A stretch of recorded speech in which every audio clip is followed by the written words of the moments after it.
Chapter 7.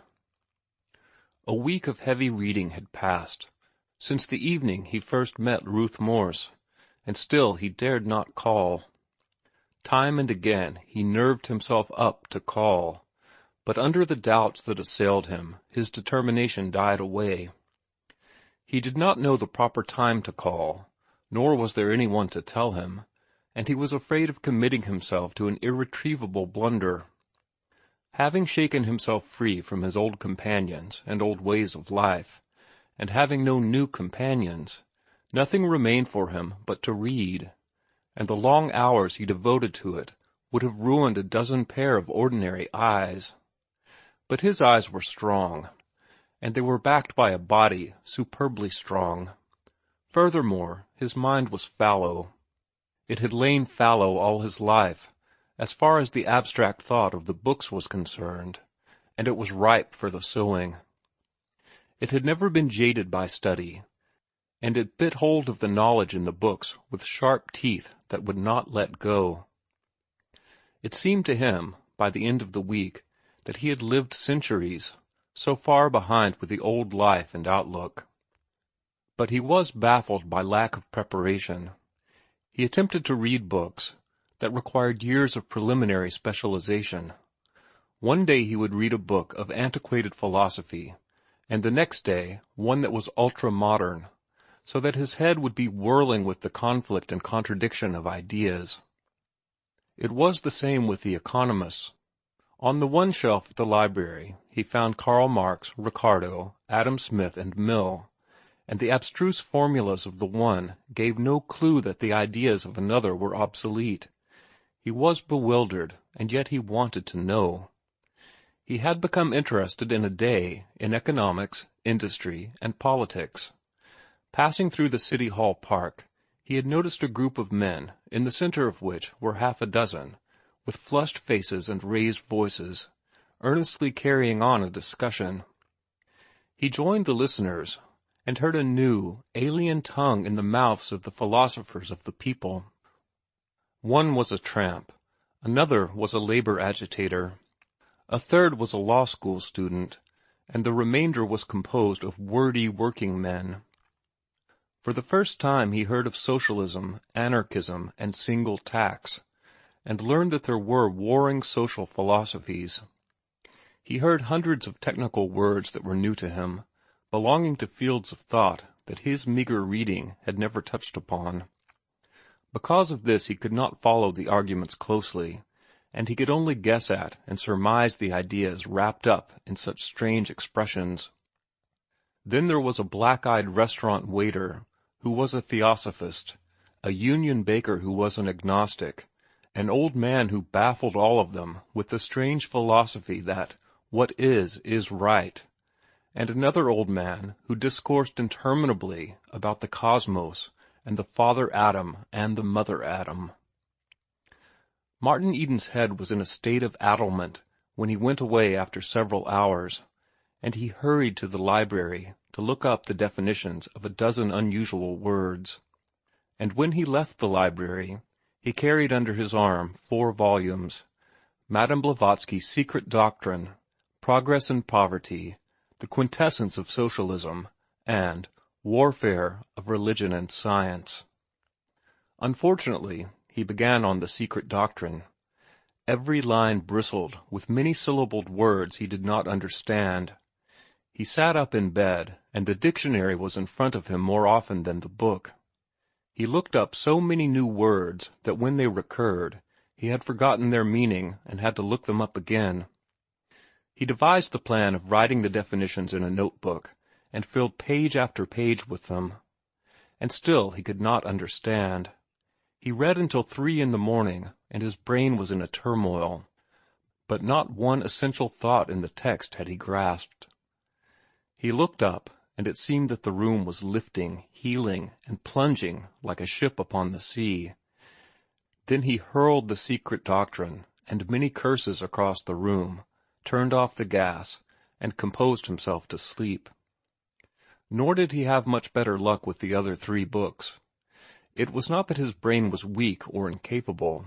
It could think these thoughts, were it not for lack of training in thinking, and lack of thought tools with which to think.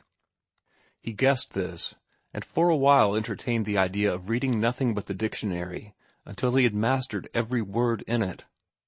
Poetry, however, was his solace, and he read much of it, finding his greatest joy in the simpler poets, who were more understandable. He loved beauty, and there he found beauty. Poetry, like music, stirred him profoundly, and, though he did not know it, he was preparing his mind for the heavier work that was to come. The pages of his mind were blank, and, without effort, much he read and liked, stanza by stanza, was impressed upon those pages, so that he was soon able to extract great joy from chanting aloud or under his breath the music and the beauty of the printed words he had read. Then he stumbled upon Gailey's classic myths and Bulfinch's Age of Fable, side by side on a library shelf. It was illumination, a great light in the darkness of his ignorance, and he read poetry more avidly than ever. The man at the desk in the library had seen Martin there so often that he became quite cordial, always greeting him with a smile and a nod when he entered. It was because of this that Martin did a daring thing, drawing out some books at the desk, and while the man was stamping the cards, Martin blurted out, "Say, there's something I'd like to ask you." The man smiled and paid attention. "When you meet a young lady and she asks you to call, how soon can you call?" Martin felt his shirt press and cling to his shoulders, what of the sweat of the effort. "Why, I'd say any time," the man answered. "Yes, but this is different," Martin objected. Well, you see, it's this way. Maybe she won't be there. She goes to the university." "Then call again." "What I said ain't what I meant," Martin confessed falteringly, while he made up his mind to throw himself wholly upon the other's mercy. "I'm just a rough sort of fellow, and I ain't never seen anything of society. This girl is all I ain't, and I ain't anything like she is. You don't think I'm playing the fool, do you?" he demanded abruptly. "No, no, not at all, I assure you," the other protested. "Your request is not exactly in the scope of the reference department, but I shall be only too pleased to assist you." Martin looked at him admiringly. "If I could tear it off that way, I'd be all right," he said. "I beg pardon?" "I mean if I could talk easy that way, and polite and all the rest." "Oh," said the other, with comprehension. "What is the best time to call? The afternoon, not too close to mealtime, or the evening, or Sunday?" "I'll tell you," the librarian said with a brightening face. "You call her up on the telephone and find out." "I'll do it," he said, picking up his books and starting away. He turned back and asked, "When you're speaking to a young lady, say, for instance, Miss Lizzie Smith, do you say Miss Lizzie or Miss Smith?" "Say Miss Smith," the librarian stated authoritatively. "Say Miss Smith always, until you come to know her better." So it was that Martin Eden solved the problem. "Come down any time. I'll be at home all afternoon," was Ruth's reply over the telephone to his stammered request as to when he could return the borrowed books. She met him at the door herself, and her woman's eyes took in immediately the creased trousers and the certain slight but indefinable change in him for the better. Also, she was struck by his face. It was almost violent, this health of his, and it seemed to rush out of him and at her in waves of force. She felt the urge again of the desire to lean toward him for warmth, and marveled again at the effect his presence produced upon her. And he, in turn, knew again the swimming sensation of bliss when he felt the contact of her hand in greeting. The difference between them lay in that she was cool and self-possessed, while his face flushed to the roots of the hair. He stumbled with his old awkwardness after her, and his shoulders swung and lurched perilously. Once they were seated in the living-room, he began to get on easily, more easily by far than he had expected. She made it easy for him, and the gracious spirit with which she did it made him love her more madly than ever. They talked first of the borrowed books, of the Swinburne he was devoted to, and of the Browning he did not understand. And she led the conversation on from subject to subject, while she pondered the problem of how she could be of help to him. She had thought of this often since their first meeting. She wanted to help him. He made a call upon her pity and tenderness that no one had ever made before, and the pity was not so much derogatory of him as maternal in her. Her pity could not be of the common sort, when the man who drew it was so much man as to shock her with maidenly fears, and set her mind and pulse thrilling with strange thoughts and feelings. The old fascination of his neck was there, and there was sweetness in the thought of laying her hands upon it. It seemed still a wanton impulse, but she had grown more used to it. She did not dream that in such guise new-born love would epitomize itself, nor did she dream that the feeling he excited in her was love. She thought she was merely interested in him as an unusual type, possessing various potential excellencies, and she even felt philanthropic about it. She did not know she desired him, but with him it was different. He knew that he loved her, and he desired her as he had never before desired anything in his life. He had loved poetry for beauty's sake, and since he met her the gates to the vast field of love poetry had been opened wide. She had given him understanding even more than Bullfinch and Gayley. There was a line that a week before he would not have favored with a second thought, God's own mad lover dying on a kiss. But now it was ever insistent in his mind.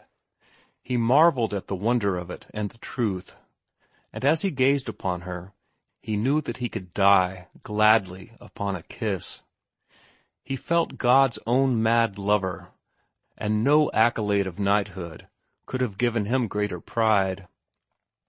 And at last he knew the meaning of life and why he was born. As he gazed at her and listened, his thoughts grew daring. He reviewed all the wild delight of the pressure of her hand in his at the door, and longed for it again. His gaze wandered often toward her lips, and he yearned for them hungrily. But there was nothing gross or earthly about this yearning. It gave him exquisite delight to watch every movement and play of those lips as they enunciated the words she spoke. Yet they were not ordinary lips, such as all men and women had. Their substance was not mere human clay. They were lips of pure spirit, and his desire for them seemed absolutely different from the desire that had led him to other women's lips. He could kiss her lips, rest his own physical lips upon them, but it would be with the lofty and awful fervor with which one would kiss the robe of God. He was not conscious of this transvaluation of values that had taken place in him, and was unaware that the light that shone in his eyes when he looked at her was quite the same light that shines in all men's eyes when the desire of love is upon them. He did not dream how ardent and masculine his gaze was, nor that the warm flame of it was affecting the alchemy of her spirit.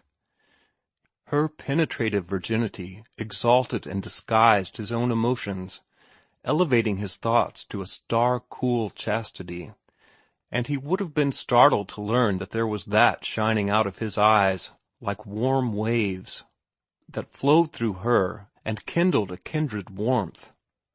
She was subtly perturbed by it, and more than once, though she knew not why, it disrupted her train of thought with its delicious intrusion, and compelled her to grope for the remainder of ideas partly uttered. Speech was always easy with her, and these interruptions would have puzzled her had she not decided that it was because he was a remarkable type. She was very sensitive to impressions, and it was not strange, after all, that this aura of a traveler from another world should so affect her. The problem in the background of her consciousness was how to help him, and she turned the conversation in that direction, but it was Martin who came to the point first. "I wonder if I can get some advice from you," he began, and received an acquiescence of willingness that made his heart bound. "You remember the other time I was here, and I said I couldn't talk about books and things, because I didn't know how. Well, I've been doing a lot of thinking ever since. I've been to the library a whole lot, but most of the books I've tackled have been over my head. Maybe I better begin at the beginning. I ain't never had no advantages. I've worked pretty hard ever since I was a kid, and since I've been to the library, looking with new eyes at books, and looking at new books, too, I've just about concluded that I ain't been reading the right kind. You know, the books you find in cattle camps and forecastles ain't the same you've got in this house, for instance. Well, that's the sort of reading matter I've been accustomed to, and yet, and I ain't just making a brag of it, I've been different from the people I've herded with. Not that I'm any better than the sailors and cowpunchers I traveled with. I was cowpunching for a short time, you know. But I always liked books. Read everything I could lay hands on, and, well, I guess I think differently from most of 'em. Now, to come to what I'm driving at, I was never inside a house like this. When I come a week ago and saw all this and you and your mother and brothers and everything, well, I liked it. I'd heard about such things and read about such things in some of the books, and when I looked around at your house, why, the books came true. But the thing I'm after is I liked it. I wanted it. I want it now. I want to breathe air like you get in this house, air that is filled with books and pictures and beautiful things, where people talk in low voices and are clean, and their thoughts are clean. The air I always breathed was mixed up with grub and house rent and scrapping and booze, and that's all they talked about, too. Why, when you was crossing the room to kiss your mother, I thought it was the most beautiful thing I ever seen. I've seen a whole lot of life, and somehow I've seen a whole lot more of it than most of them that was with me. I like to see, and I want to see more, and I want to see it different. But I ain't got to the point yet. Here it is. I want to make my way to the kind of life you have in this house. There's more in life than booze and hard work and knocking about.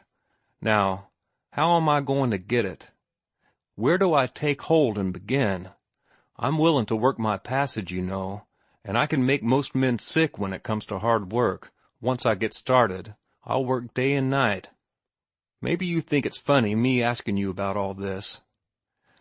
I know you're the last person in the world I ought to ask, but I don't know anybody else I could ask, unless it's Arthur. Maybe I ought to ask him. If I was— His voice died away. His firmly planned intention had come to a halt, on the verge of the horrible probability that he should have asked Arthur, and that he had made a fool of himself. Ruth did not speak immediately. She was too absorbed in striving to reconcile the stumbling, uncouth speech and its simplicity of thought with what she saw in his face. She had never looked in eyes that expressed greater power. Here was a man who could do anything, was the message she read there, and it accorded ill with the weakness of his spoken thought. And, for that matter, so complex and quick was her own mind, that she did not have a just appreciation of simplicity. And yet she had caught an impression of power in the very groping of this mind.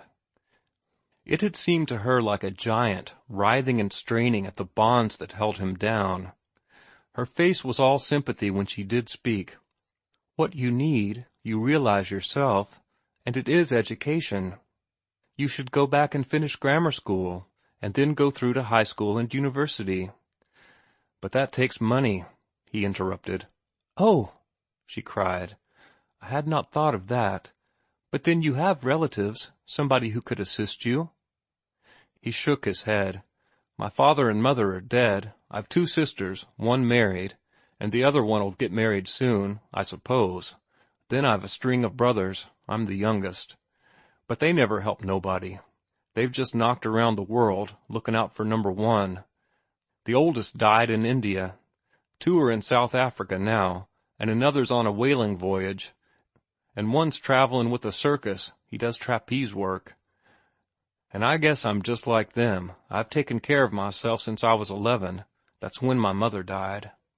I've got to study by myself, I guess, and what I want to know is where to begin. I should say the first thing of all would be to get a grammar. Your grammar is—" she had intended saying awful, but she amended it to "is not particularly good." He flushed and sweated. "I know I must talk a lot of slang and words you don't understand, but then they're the only words I know how to speak. I've got other words in my mind, picked 'em up from books, but I can't pronounce 'em, so I don't use 'em." "It isn't what you say, so much as how you say it. You don't mind my being frank, do you? I don't want to hurt you." "No, no," he cried, while he secretly blessed her for kindness. "Fire away. I've got to know, and I'd sooner know from you than from anybody else." "Well, then, you say, 'you was.' It should be, 'you were.' You say, 'I seen for I saw.' You use the double negative." "What's the double negative?" he demanded, then added humbly, "You see, I don't even understand your explanations." "I'm afraid I didn't explain that," she smiled. "A double negative is, let me see. Well, you say never help nobody. Never is a negative. Nobody is another negative. It is a rule that two negatives make a positive. Never helped nobody means that, not helping nobody, they must have helped somebody." "That's pretty clear," he said. "I never thought of it before. But it don't mean they must have helped somebody, does it? Seems to me that never helped nobody just naturally fails to say whether or not they helped somebody. I never thought of it before, and I'll never say it again." She was pleased and surprised with the quickness and surety of his mind. As soon as he had got the clue, he not only understood, but corrected her error. "You'll find it all in the grammar," she went on. "There's something else I noticed in your speech. You say don't when you shouldn't. Don't is a contraction and stands for two words. Do you know them?" He thought a moment, then answered, "Do not." She nodded her head and said, "And you use don't when you mean does not."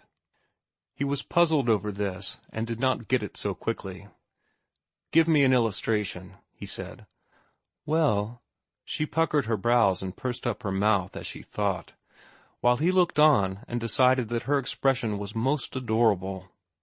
"It don't do to be hasty. Change don't to do not, and it reads, 'It do not do to be hasty,' which is perfectly absurd." He turned it over in his mind and considered. "Doesn't it jar on your ear?" she suggested. "Can't say that it does," he replied judicially. "Why didn't you say, 'Can't say that it do'?" she queried. "That sounds wrong," he said slowly. "As for the other, I can't make up my mind. I guess my ear ain't had the training yours has." "There is no such word as ain't," she said, prettily emphatic. Martin flushed again. "And you say been for been," she continued. "Come for came, and the way you chop your endings is something dreadful." "How do you mean?" He leaned forward, feeling that he ought to get down on his knees before so marvelous a mind. "How do I chop?" "You don't complete the endings. A-N-D spells and. You pronounce it an. I-N-G spells ing. Sometimes you pronounce it ing, and sometimes you leave off the G. And then you slur by dropping initial letters and diphthongs. T-H-E-M spells them. You pronounce it. Oh well, it is not necessary to go over all of them. What you need is the grammar. I'll get you one, and show you how to begin." As she arose, there shot through his mind something that he had read in the etiquette books, and he stood up awkwardly, worrying as to whether he was doing the right thing, and fearing that she might take it as a sign that he was about to go. "By the way, Mr. Eden," she called back, as she was leaving the room, "what is booze? You used it several times, you know." "Oh, booze!" he laughed. "It's slang. It means whiskey and beer, anything that will make you drunk." "And another thing," she laughed back, "don't use you when you are impersonal. You is very personal, and your use of it just now was not precisely what you meant." I don't see just that. Why, you said just now to me, whiskey and beer, anything that will make you drunk. Make me drunk, don't you see? Well, it would, wouldn't it? Yes, of course, she smiled. But it would be nicer not to bring me into it. Substitute one for you, and see how much better it sounds. When she returned with the grammar, she drew a chair near his. He wondered if he should have helped her with the chair, and sat down beside him. She turned the pages of the grammar, and their heads were inclined toward each other. He could hardly follow her outlining of the work he must do. So amazed was he by her delightful propinquity. Just when she began to lay down the importance of conjugation, he forgot all about her. He had never heard of conjugation, and was fascinated by the glimpse he was catching into the tie-ribs of language. He leaned closer to the page, and her hair touched his cheek. He had fainted but once in his life, and he thought he was going to faint again. He could scarcely breathe, and his heart was pounding the blood up into his throat and suffocating him. Never had she seemed so accessible as now. For the moment the great gulf that separated them was bridged. But there was no diminution in the loftiness of his feeling for her. She had not descended to him. It was he who had been caught up into the clouds and carried to her. His reverence for her, in that moment, was of the same order as religious awe and fervor. It seemed to him that he had intruded upon the Holy of Holies, and slowly and carefully he moved his head aside from the contact which thrilled him like an electric shock, and of which she had not been aware. End of chapter 7.